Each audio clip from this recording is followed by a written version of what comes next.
I'd love you to all just start by setting an intention that you receive what you need from this session, because there's always a wide range of people and abilities on social media, and I've tried to be as broad. I've tried to not overfill you as well, especially if some of you have been breathing. I'm sure some of the information can float in and land. So yes, just set that intention to receive what you need. So I have a different approach to social media. It's very much about connection and community over likes and follows and metrics. It's a portal of manifestation. It's how we draw opportunities to us and for ourselves and for our offerings into the physical world from the digital world. So I'm going to share some of the ways that I do that with my clients in a way that means you can manage your time well, because it is a brain suck and a time productivity, as many of you have probably know from the time that you spend on social media. So I'd love just to start and hear how social media makes you feel and tune into that, whether it's good or bad. Just stick a couple of words in the comments so I can just feel the room and how you guys feel about social media. If you're happy to stick that in comments to everyone, that would be great. Yeah. Overwhelmed is one I hear a lot. Time consuming, yeah. Uncomfortable. Oh, giving you all a big hug. And I hope that this session will bring you all some peace and some of your time back, so that it doesn't feel so overwhelming and so that it can feel joyful, yes, manipulative. Yes.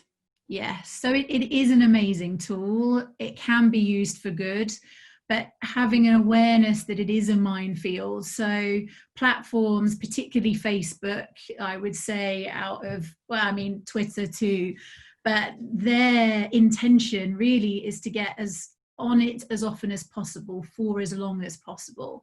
So they've created, they do use psychological tricks. It's called the hook method, to get us on there and get us on and not coming off.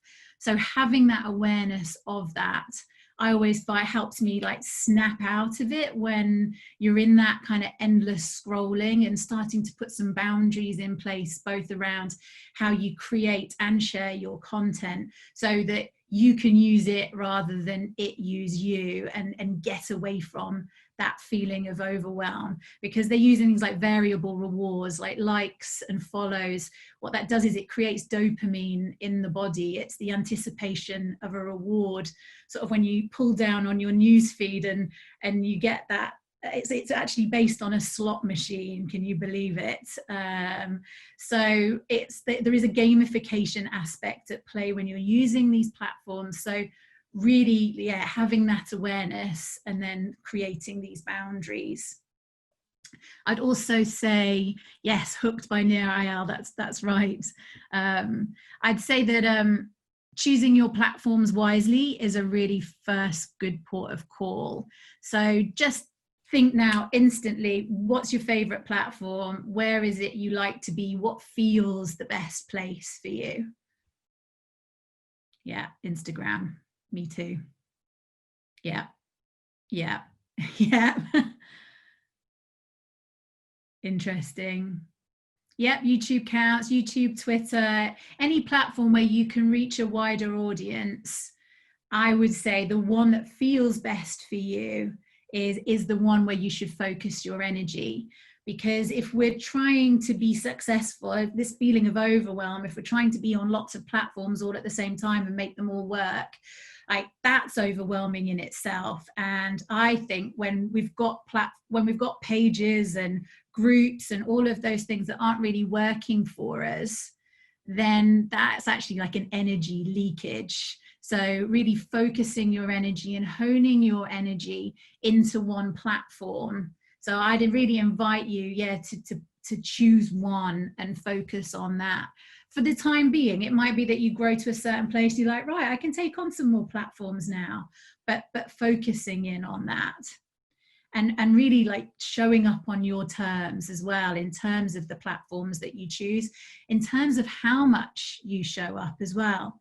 I'm going to talk about this in the framework to flow within part, but we don't have to post every day. We don't have to post 3 times a day, no matter what a lot of the experts tell you. When you set an intention and for your content, and you really put that energy into what you're doing from a place of joy, from a place of creativity that's right for you, then actually you kind of, the sky is the limit on what you can achieve. I've seen people literally get into the right alignment with it, and it just becomes the platform that they need for themselves.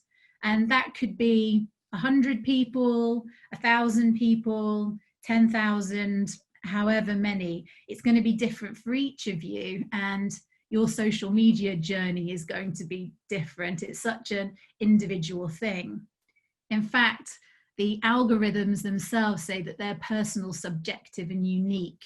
So just always remembering that everyone's having a completely different experience of social media to one another kind of makes the rule book go out of the window, because you can like create your own rules and do it on your own terms. And take it from me, it really does work. I've seen it work lots and lots of times, more than I can count. So I just want to give that little bit of inspiration to you. And I thought I'd share, in my books, I write poems, and they're like little transmissions. So I'm going to share a little poem for you now, just to let some of that information wash through.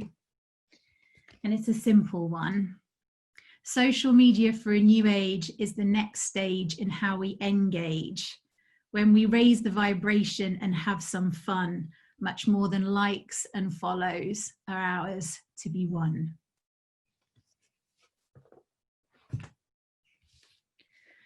So, starting to think about social media as part of your work in the world.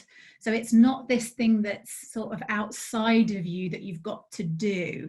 It's like, how can it be something that becomes a practice, something that you can become consistent at? A bit like, you know, getting on the yoga mat, you've got to create that element of consistency, and you've got to have a practice.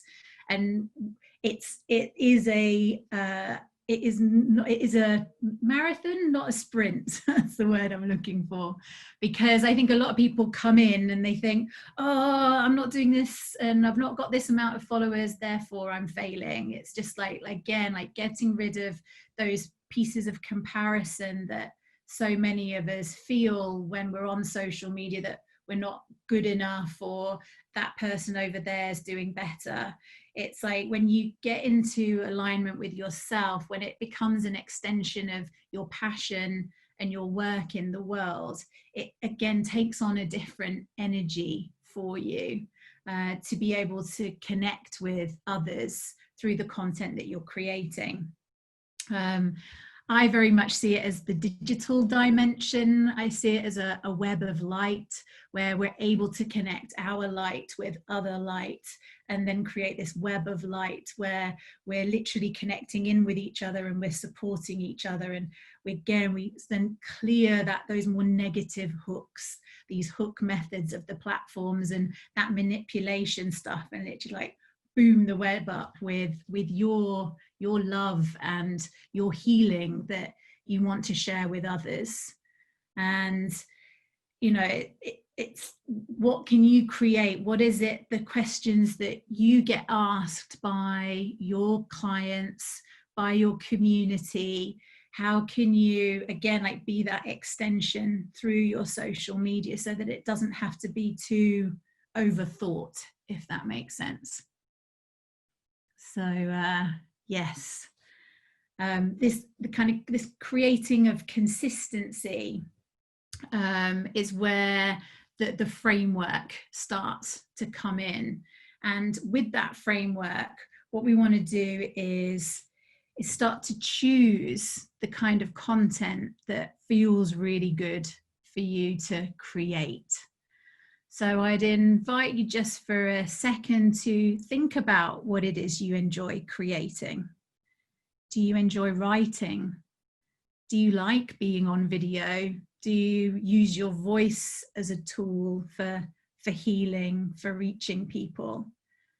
Just take a moment now and tune into what feels like the best way for you to actually enjoy the process of creating content for your platforms.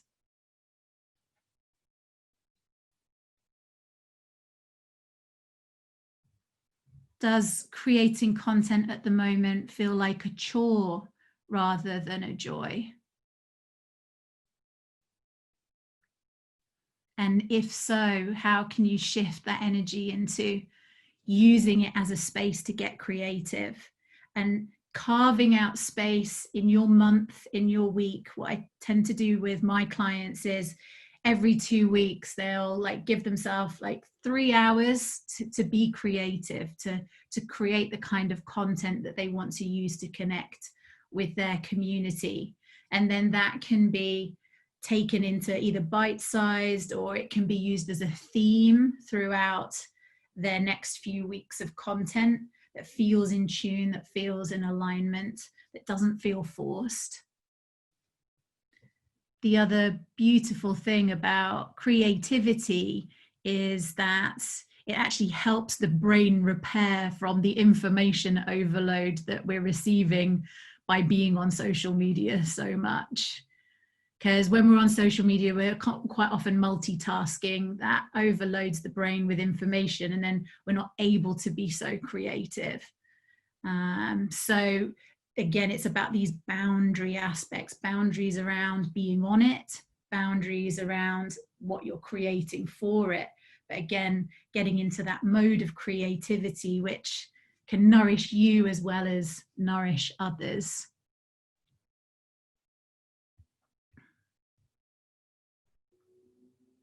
And I might do another little poem for you relating to this. So this one's creativity, content, and connection. Social media is a creative dream come true. Create pictures, articles, videos, and podcasts too.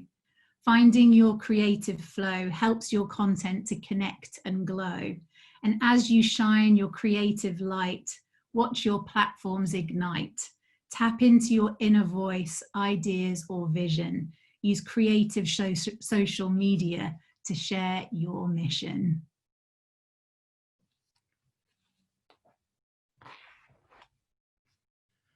So I'd love to hear from you again, like what are some of the things that felt good to create? Does it feel good to have that creative process as part of your social media practice?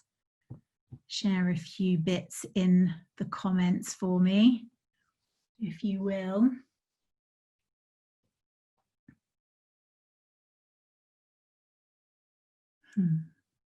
Lovely.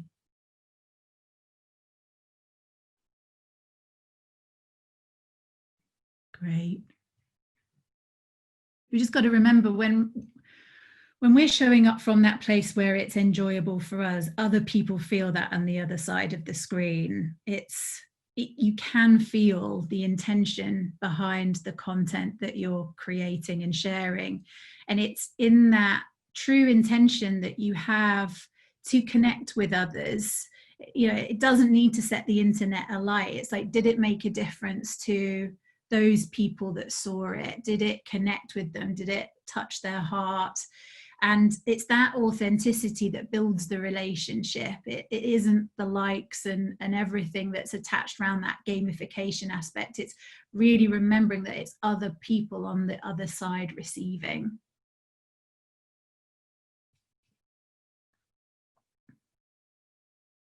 And what I want to do with you next is something called the 4 intentions process.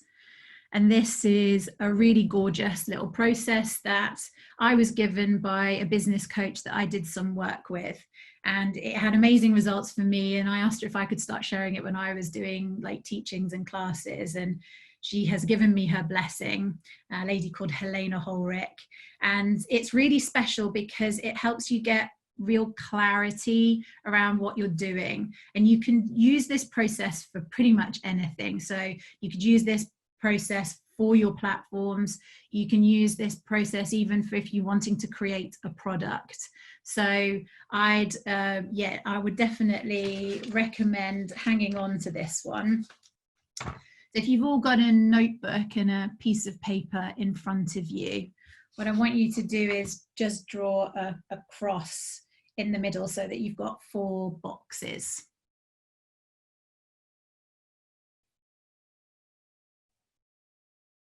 And I noticed Kerry said in there about doing Facebook events. You know, if you're doing even a Facebook event, like what are the intentions behind it? Because when it's got that clarity to it and you're clear on these parts, it just has, again, it's that alignment piece that I keep saying.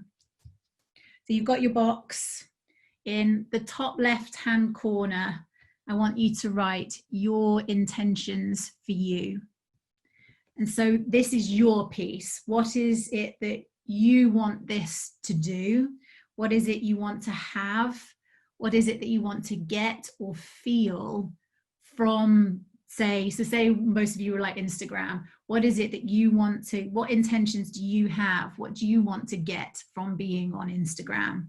How do you want to feel? What do you want to happen from the process of showing up there? And just scribble a few things down. Let me know if that's not clear at all. Can you repeat that one more time, Katie, just so it is clear? Thank you. Of course. So this one is your intentions for you. So what is it that you want? What is it you want to receive from being on social media? And that can be anything, you know, it can be money, it can be connections, it can be relationships. I give you an example.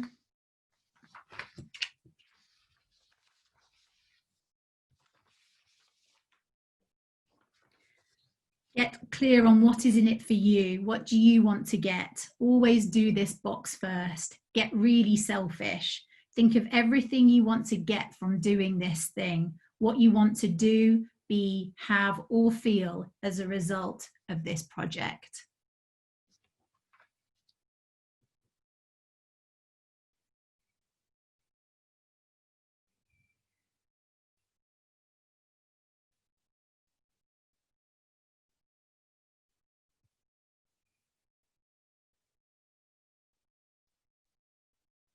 And just give me a little wave when you're done. Cool. Thank you. Someone just wanted me to repeat it again. So this is your intentions for you. Start by getting clear on what is in it for you. Think of what you want to get. Get really selfish. Think of everything you want to get from doing this thing. What you want to do, be, have, or feel as a result of being on social media.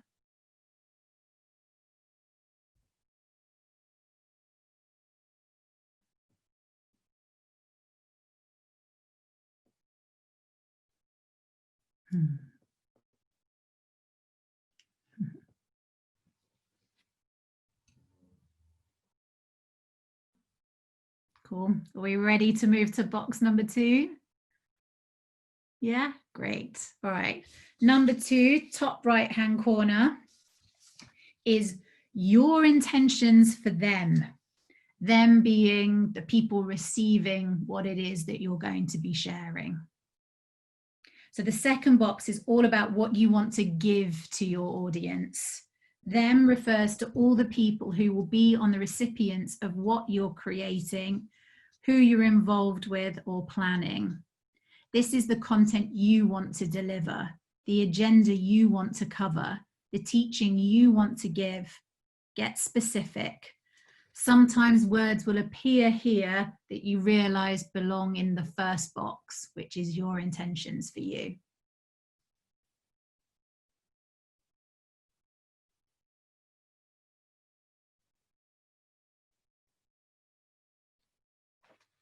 So what is it that you want to give to your audience?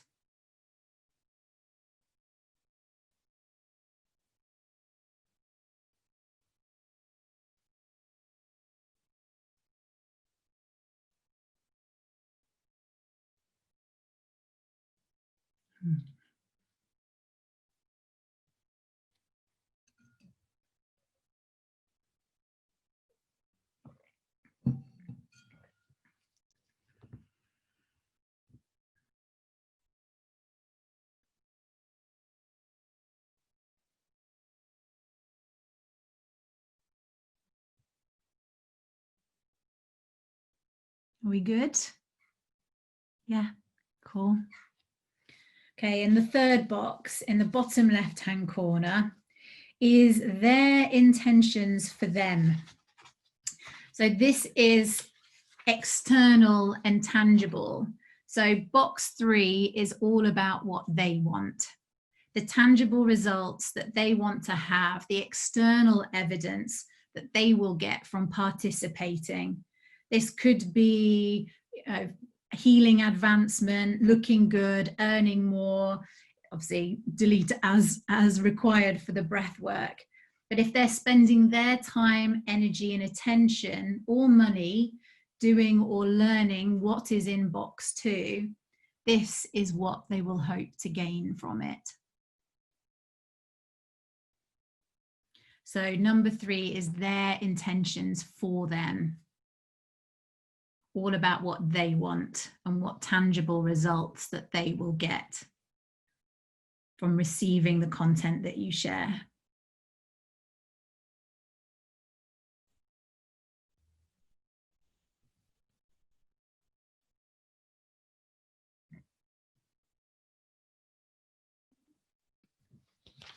Katie, that's a really nice one, because it's really getting you to really feel and think about what it is that they want, that your potential followers will want to see. So yeah, it's a good way of kind of flipping it around and thinking from their shoes. Thank you. It's a great little process. Really useful.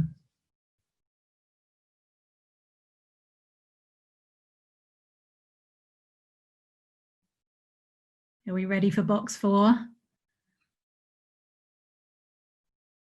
Yeah. Cool. Okay, so box 4 is still their intentions for them, but this time it's personal, internal, and emotional. So box 4 is all about what they want from participating, but at an inner or emotional level. It's about what they want to feel and be as a result of spending their time, energy, and attention with you. In box 2, they wanted to experience more or less of, that they might want to have a connection or a sense of being in control. With boxes 3 and 4, we need to start to think about the relation between the internal desire and the outward manifestation.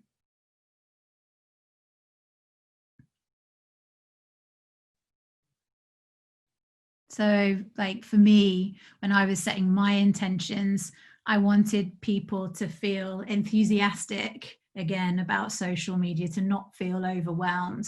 I wanted them to feel at peace with being on social media. So those were those internal drives and reasons to then follow me on social media and to receive my content. Whereas an external might be, you want to be able to build your platform, you want to be successful at social media, you want to get new clients. So that's that distinction between those two parts.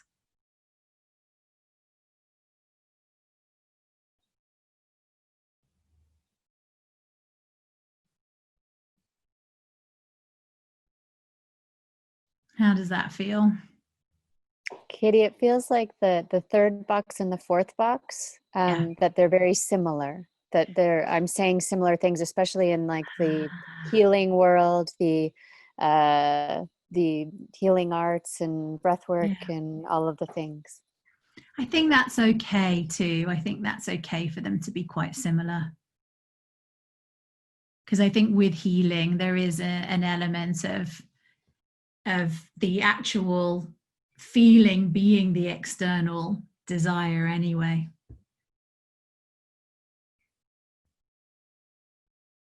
Lovely. Cool. Again, I'll just let that land with another little poem. And this one's called Visibility Vulnerabilities, because it can be hard to show up on social media. And I know that can be a block to consistency. Even when we have these tools and we set our intentions, it can feel hard to show up and be online. But actually it's the intention that then helps support you in that. So am I bragging or showing off? Am I boring? Am I good enough? When you show up and share from your heart, you're sharing your soul, your gifts, and your art. And when you set your intentions and get clear on your why, your content will reach the right timelines, the right hearts, the right eyes.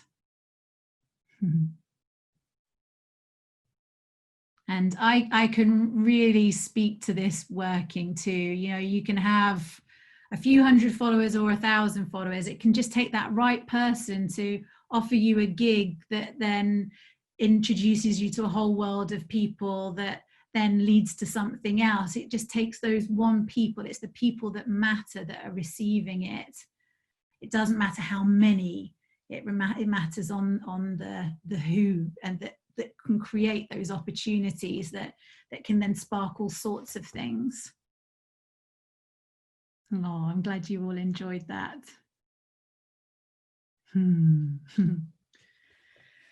So, once you've got your intentions and you've spent some time on your framework. So your framework is this aspect of, am I going to write? Am I going to do audio? And it could be a combination of that. So the way that I see a framework to flow within, it might be setting the intention that you want to do one podcast a month with someone, or you want to do one Instagram live with someone a month, and you set that as part of your framework to flow within. Then you could, maybe it's that you're writing a blog and you write a blog post every 2 weeks and you use extracts from that blog in your Instagram or your Facebook throughout those couple of weeks. So you've gone into your content creation process, and that then helps you form the framework. And I would say a framework can look like 3 posts a week, really. I don't feel like we have to post every day. Again, I think that's the industry making us do that to feed this algorithm that feeds their desire to have us on as often as possible, as for as long as possible. So again, it's like taking that back, that control, and feeling, what does the frequency of your posts, as in how often you're posting, also the frequency is the energy of your posts. They need to come into alignment with each other. So choosing a frequency that feels really good and nourishing for you as well as your audience, and knowing that if you're creating content that your audience are vibing with, they'll be really happy when they see you that once a week if you choose to post once a week. Someone's asking about frequency of stories. Yeah, stories is a bit of a different ball game. Again, it's there to get us on there every day. I would feel into what feels good for you with stories. I have noticed that if you post less, there can be a dip, but equally, I've gone through periods both with clients and with myself where I've left it for 3 weeks, a month, because I've just needed that space and time out from being on social media. So that consistency piece, if you're consistent enough, you can also afford to take time off. And what I've seen is when you take those breaks and you show back up again, everyone's really happy to see you and hear from you. So actually engagement goes up, and so views can go up. So again, personal, subjective and unique in terms of how things are being seen. One of my analogies with it is that I notice if I'm running a content theme with some of the pages that I run, that almost the audience can get bored of that we need the breaks in order to revive the interest, because people just start to take you for granted that you're just showing up with stuff all the time. I always think of it like if your friend came around for a cup of tea and you had a cup of tea and you hung out, and then like the next day they're knocking on the door and they're like, can I have a cup of tea? And then later that day, can I have another cup of tea? And you're a bit like, all right, like we've hung out already. Like we are hanging out when we're seeing each other. And it's again like tuning into what frequency feels really good for you. Some people are mega extroverts and want to be like, hi, all the time, but lots of us don't. And I would say probably from hearing all the overwhelmed that many of you probably don't. So again, on your terms. So what I'd like to cover for this just next few minutes is a way of bringing more people of the right vibration to your platform. So once you've got this framework, you're finding that time for creating the content, and you found your flow, like again, like the yoga mat, like we don't, take it slow, like find that rhythm with it that feels good for you. And then when you found that rhythm and you feel like that's working, that's when you can start to like invite more people in, is what I tend to think. So one of the ways to do that, I'm sure some of you know, is hashtags. I am not the hugest, the amount of people that come to me and they're spending hours working out how many hashtags. I would choose like a couple that feel good, as in they are ones that you would look at and the content on that hashtag feels good to you. So do a little bit of research, think about what your audience, what their keywords are, what they might be looking for. And I would pick like 2 or 3, and I would follow them yourself for a little while and see what kind of content is coming through on your feed around that hashtag, and then whether your content feels good sat within that. But it definitely, yes, alchemy of breath, exactly. You can find each other and support each other, and that'll be something I come to in a second. I've made friends and met people through, in relation to my work, through digital well-being, because it's a pretty emerging area. So we're all so excited to meet other people who are learning and studying this. So I've actually met people and had Zoom calls just through that hashtag, and built some really great relationships, which will be good for business as well as on a personal level. So they can work to help you reach people. Another, and this is possibly my favorite way of building your audience, is collaboration. Community is what it's really all about, and for me anyway.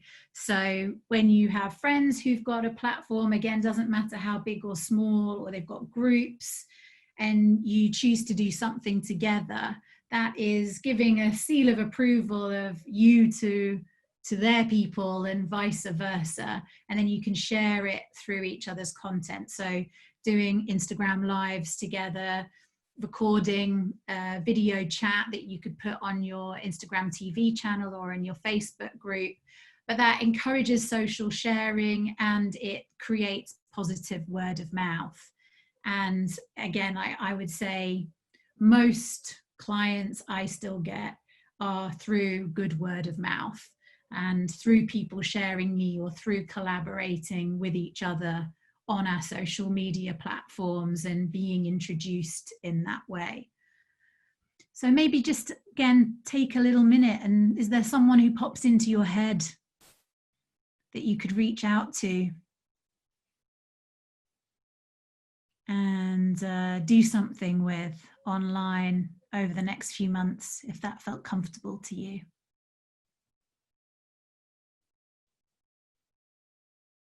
I'm seeing a few questions coming, and we are going to do a Q&A at the end, so try and remember and remind me when we get there, and I'll answer as much as I can. Where are we? So yeah, I think the collaboration, like I'd say, collaboration for particularly anyone who's starting out and really wanting to build a network and thinking of it as that connected community and that network of people, collaboration is really, for me, where that's at. And having like lovely conversations that you could share. Again, it doesn't necessarily have to be video, it could be done on audio. There's some really lovely tools around where you can create audiograms. So even if you want to share a conversation and you don't want to be on video, you can record the audio and create audiograms and little podcasts and things that can be shared through your social media. Or you can even collaborate on a written piece if writing is what feels good. And it just encourages that social sharing.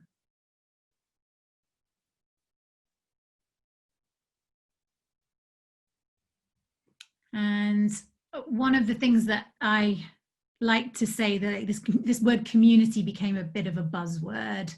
And so it almost lost a little bit of its authenticity because everyone was building a community. And it's like, are we really building communities, or are we building networks? Like what is that? But I see it as community. So com is for communication, and unity is that togetherness, that oneness aspect. So how can you create communication that unites us, or that unites one another through your social media platforms? Yeah, I love that. I'm just reading Kerry's comment in the comments. It really does. It creates this social spread that it's just got an energy to it that like no other. You know, it's supportive, it's loving. In my first book, I talk about having a strategy of love, like love for yourself, love for your content, love for your audience, but love for one another. And so when you're loving on one another, you want to share, how people are lighting up your world, or the work that they're doing is lighting up the world, and then they're more likely to want to share about the work that you're doing. So it has, again, this really natural and beautiful spread. Yeah, that's a great idea. I was going to suggest, or maybe you could post something and use the hashtag as well, Alchemy of Breath, as an easy way to find one another after this session. I'll come follow you all. So I wanted to just end, because we're going to do 15 minutes of Q&A. So I wanted to share a little meditation that will help you connect to your community when you're on social media. So if you all just want to relax and drop in, get out of the head into the body. Take a breath, close your eyes. Yeah. Feel your feet on the floor, feel your bum on your seat, wherever you are. And yeah, take a nice deep breath.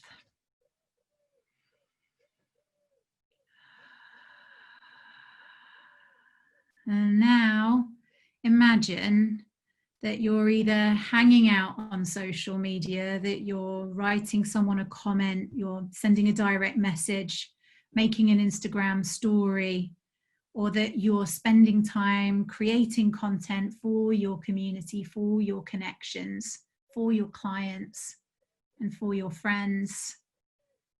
And you want that to reach them. You want it to connect with them.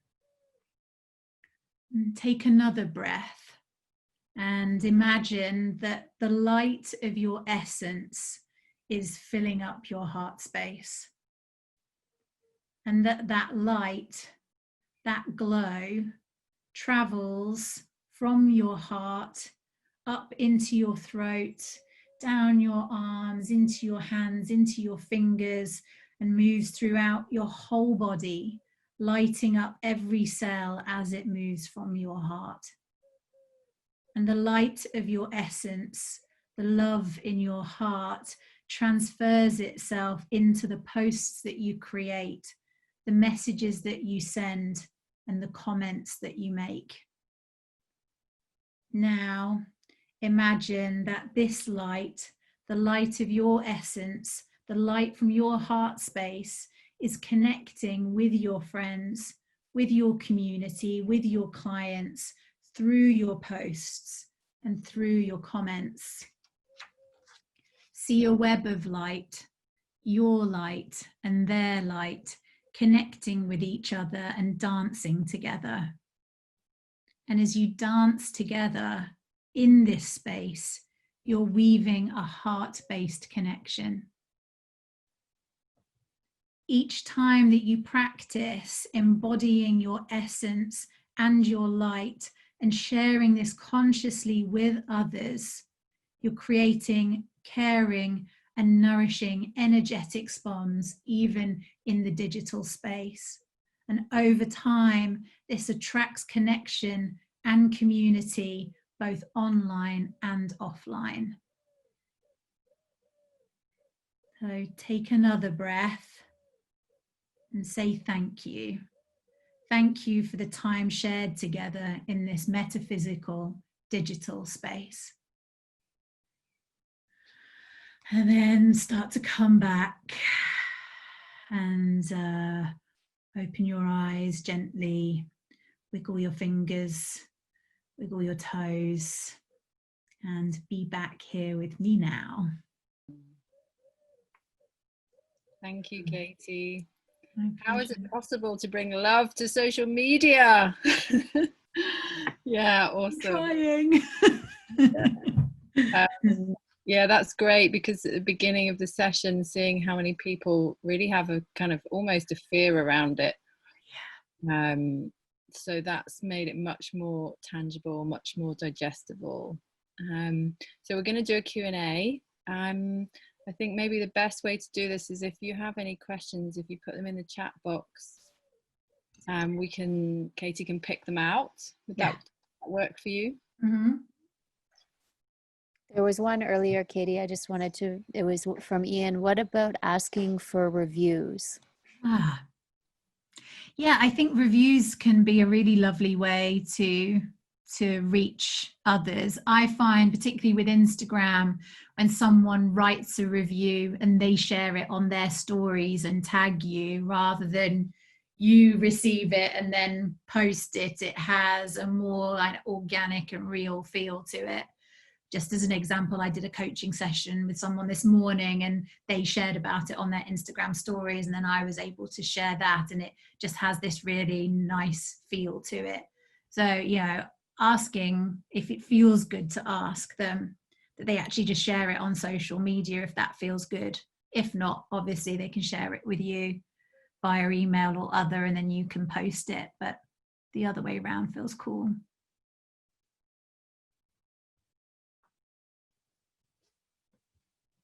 Aww.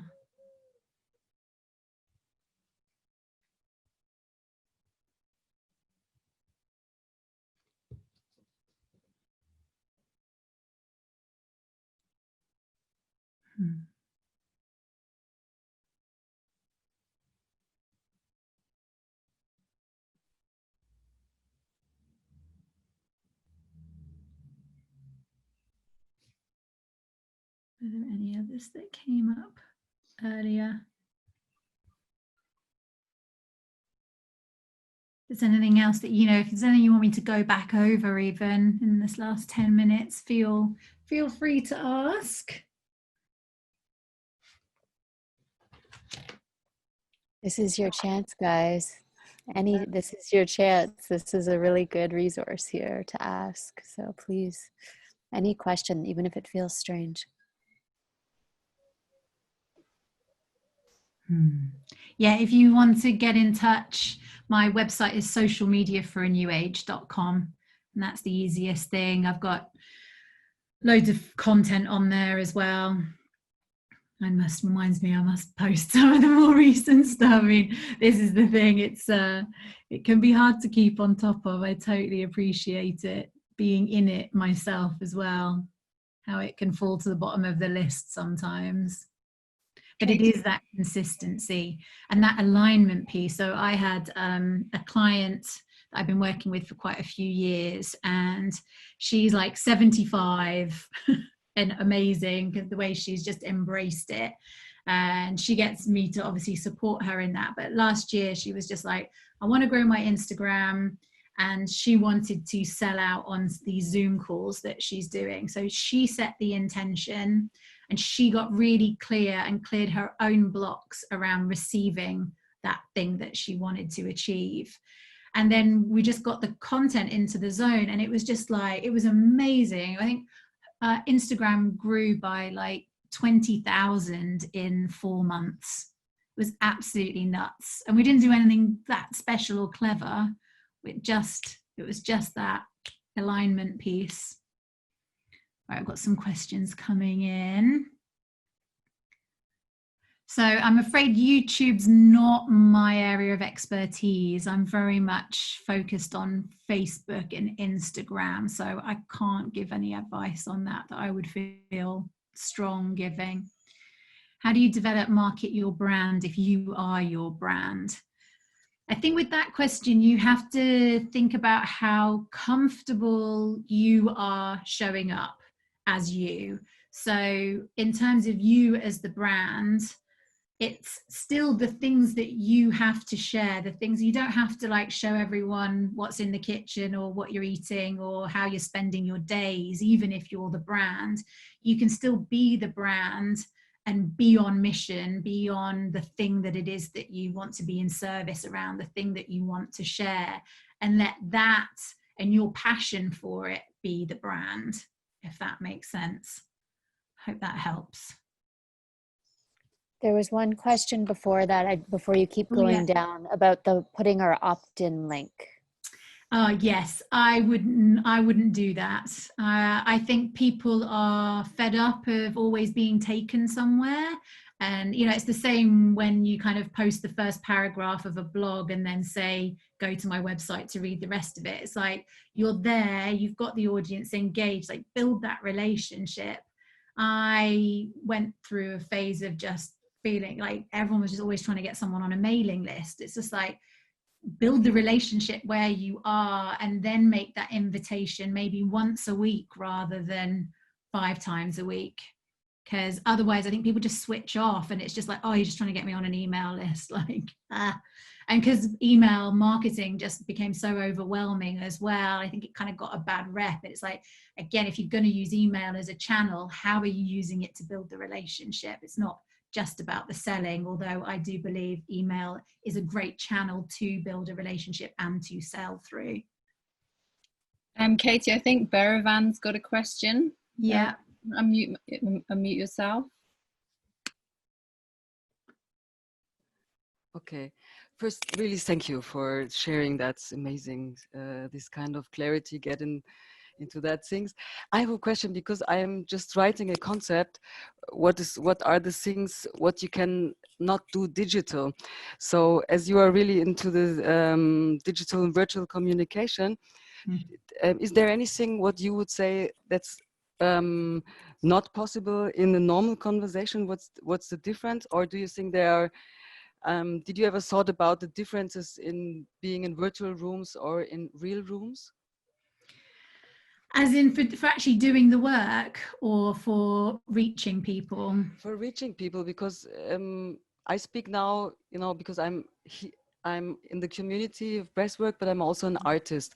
So at the moment, if we have this, I ask a very specific question. As we're in this kind of lockdown, all artwork in real rooms are stopped. So now we all artists have to go out in virtual rooms. And for me, it's always interesting what's the benefit of the virtual rooms, but I'm now in a concept where I just have to describe the opposite, and maybe you have some inspiration, because at the moment I need really to fix, okay, what is the difference?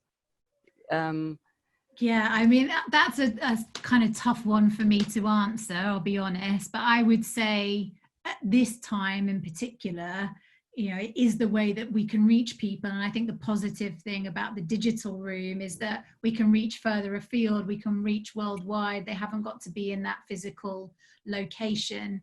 I think as well, from speaking with many of the like spiritual energy workers that I've worked with on their platforms, they're always amazed actually what they can feel through digital. They were always a bit like, I won't be able to do healing sessions through social media or through Zoom, say, but actually they really can see and feel others through it. So from an energetic perspective, I think you can still pick up on those nuances, even if it's digital versus physical. Yeah, because sometimes I'm just, maybe this is a kind of fear also, that we lose more and more these real spaces. I agree. I think we have to be really careful. And I think, again, without getting too crazy about it, you know, they want to bring in VR, they want to bring in AR. There's a lot, if you see, I don't know if you guys have noticed on Facebook, but they brought in these Facebook avatars over the last few weeks where you can turn yourself into a cartoon character.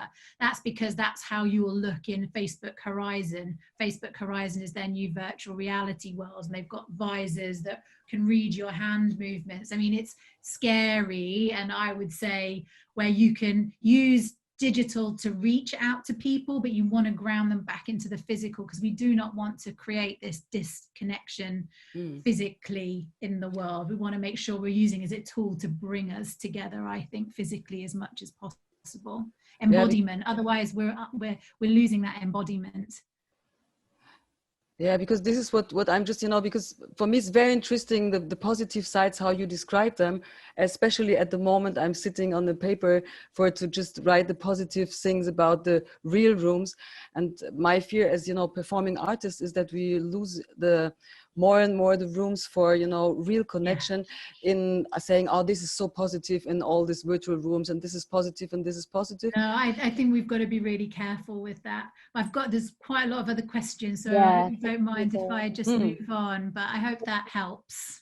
Yeah, maybe other people have any suggestions and can write me. I would also really appreciate, because for me, thank you for your point. Thank you, Caravan. Thank you. So we've got a question from Andrea. Would you say that the intention I set is always in all posts needed to be felt? Ooh, I think if you can get consistent enough with it, I don't think you can necessarily make it happen in every single post, but I think if you can get into a practice of, even if the post itself doesn't feel fully on, like getting out, like not needing to get too perfectionist about it, but I actually bless the content when I'm uploading it. My client that we created the 20,000 followers in 4 months, I was literally like blessing it with the intentions as I was scheduling it. So you could even come at it from that perspective if the mind is getting too into the detail of each post. Yeah, beautiful. Michelle's saying, what do you think about giveaways of freebies? I'm not the biggest fan, just because, I mean, it can help you to grow, and particularly, again, if you do it in collaboration with others, then it can feel really authentic. I just got a bit sick of everyone just doing it as a way, you know, tag your friend, do this, do that, and it was a bit like, oh gosh, I've been tagged again, and do I really want to be tagged again? It's like, who's receiving that on the other side, and what's the intention behind the giveaway and the freebies that you're doing? And I would say if you're going to do it, do it in collaboration with others, so it has a nice energy to it. Yeah, great. I think Amina wanted to unmute herself and ask a question. Amina, are you there? Yep. Thank you so much. I want to initially first just honor you, because I think in my career spanning 18 years in marketing, you're probably the only marketer who's brought in love into selling. So thank you for that. Truly. So I have two questions, one is, since we're all starting off and we tend to sort of use, let's say, for example, Instagram, right? So I have a personal Instagram page and I have certain followers that I know resonate with what I'm probably offering. Yeah. Do you suggest I continue with the personal page, or do you think I need to weave it off into another page? That's something I just want to know, how does that work? Weighing up the amount of people that you think are interested, if you think you've got a large proportion of those that are just friends that aren't interested, you might want to think about setting up a new one and then inviting the ones that are to the new space. So again, you kind of got that energetic clarity. It's one of the things that I found with like posting work stuff through Facebook profiles. It always felt a bit sticky because of the people that I was connected to in that space, and I know others have felt the same. So I would take it into meditation or journal on it and see what feels really good for you, whether it feels a good thing to start afresh, or whether you feel like actually this is a great vehicle to start to grow and develop what it is you have to share. Thank you. And my second question is, so basically what you're suggesting is a pull strategy rather than a push, right? And what I mean by that is you're saying, instead of us going out and saying, where is my audience present online? And I go and tap into those channels, I actually say a channel that is comfortable for me, Yes. and I'm pulling you towards me rather than me actively. So it's a Yeah. lot of passive selling in that sense, right? Yes. I mean, correct me if I'm wrong. Okay. I think everyone's so overwhelmed work from the push, that actually when someone sits in their own presence and sits in their passion, and then there is that aspect of the collaboration and leading people to it in an organic way, like that's that way that it does become magnetic, and it can literally, it just starts to click and starts to happen. I really have seen it enough times to know that it works. Thank you so much. It was a lovely session. Thank you. I think there's a couple more we've got time for, and then we need to end. So Sarah is saying, I'm starting a new Instagram for my breath work. Any tips on drawing my connections over? Oh, yes. Again, you only really want the people who are interested in breath work to be there. So it's about offering that invitation to them to come over, getting clear on your intentions. What is your intentions for them, and what is their intentions for them, and writing something that speaks to that, so they can really feel what they're going to receive when they come over, and if they want to come over, and being totally okay with the people that don't, like really just being like, okay, you're the guys that are here, let's go on this journey together. Yeah, great. And then there's one saying, are there any true don'ts on Instagram? For example, can you use any hashtag, or are there any that you should only use when you know them personally? I think with hashtags, everyone always says don't use the really big ones because you'll just get really lost. But I actually just think if someone's chosen to follow a hashtag because that's something they're interested in, then they're going to see that in their news feed. I think that's how most people interact with hashtags, rather than going, I'm just going to go and look at a hashtag and then look at all the content. So then it's like, how are you interacting with that hashtag itself? I mean, true do's or don'ts. I'm not really a do or don't. It's like I'm a what feels good for you person. Again, personal, subjective, unique. What works for one won't work for another. It's what works for you. And so playing with it. If you want to try it and see what it does.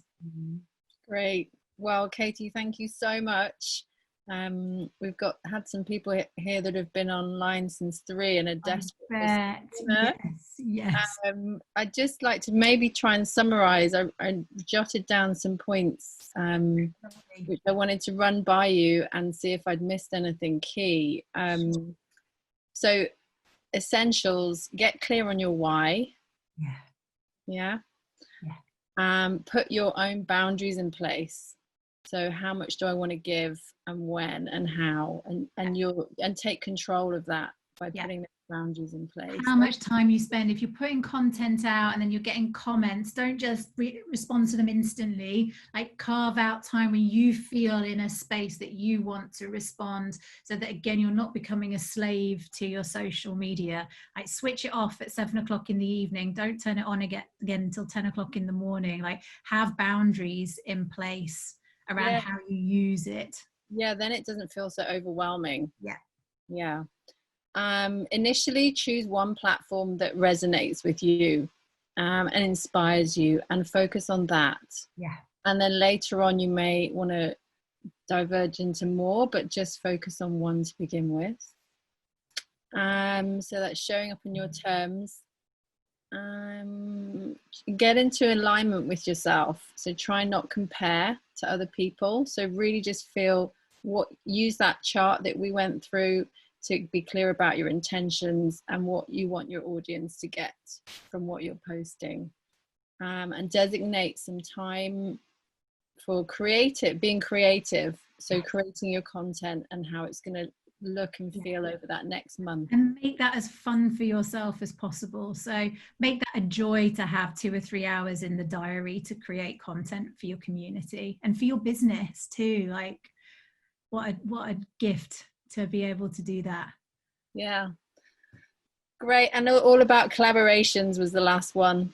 Yeah. Reaching out to community and co-creating, which we love. Don't be afraid to ask. If you love someone's, I read a book by a digital psychologist back in November.